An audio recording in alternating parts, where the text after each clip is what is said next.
This is my Module 3 assignment, and this week we're talking about SIADH. So the syndrome of inappropriate antidiuretic hormone secretion, also known as SIADH, is a condition that is caused by an overproduction of antidiuretic hormone. So there are many underlying conditions that can cause SIADH, including cancers, CNS disorders, drug therapy, and others. So one current application that I found to this topic would be COVID-19 associated SIADH. This has been seen as an underlying cause of SIADH. So in recent events, there have been reports of SIADH in patients with COVID-19. The common features seen in these cases in the article that I found is associated with evidence of pneumonia with severe hyponatremia. The reason this association occurs is due to the ventilation perfusion mismatch that happens in pneumonia. So I have this visual here.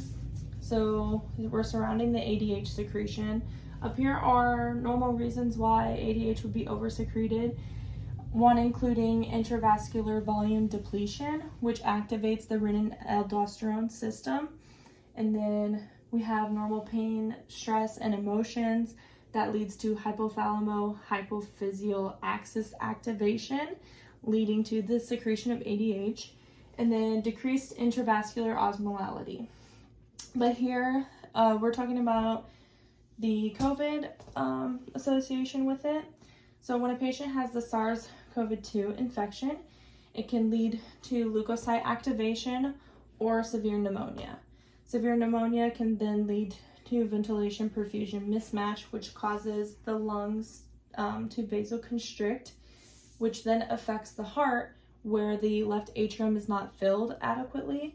And then when that continues to occur, the stretching ability of the left atrium decreases. Then that causes the SIADH in a patient with pneumonia, hyponatremia, and is COVID positive.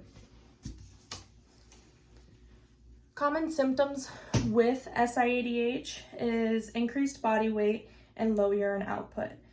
The symptoms that come first in this condition are fatigue and dyspnea, and then sodium levels start to decrease, causing headaches, cramping, and irritability.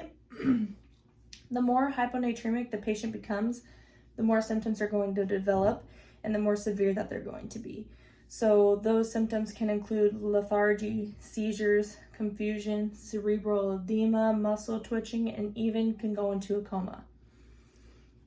The goal of treatment with someone who has SIADH is to address the underlying cause, like the causes we talked about, like cancer or CNS depression and stuff like that. Then if the patient is experiencing mild symptoms and their serum sodium is larger than 125, then fluid restriction may be the only treatment. However, a loop diuretic could be used to promote diuresis. If the patient has severe hyponatremia, then an IV hypertonic saline solution can be administered. We just have to remember that that needs to be administered more slowly. Interventions for the nurse mainly include monitoring the patient. So we have to monitor intake and output. We have to do daily weights. We have to listen to their heart and lung sounds and make sure that is okay, and then continue to monitor vital signs. It's very important to watch for signs of hyponatremia because the patient, again, can have seizures, vomiting, headache, and decreased neurological function, which needs to be reported.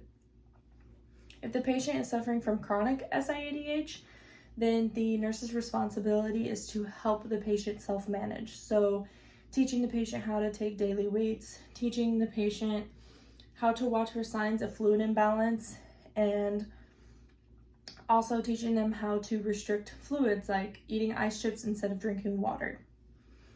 So during the process of SIADH, the body usually preserves the acid-base balance, so there's no compensation there. And one would think that renal function is affected but it usually doesn't suffer from this condition. However, the main system that is affected is the neurological system, and an impairment in neurological system can develop and can range from subclinical to causing mortality, like the comas we were talking about earlier. And that is my Module 3 assignment.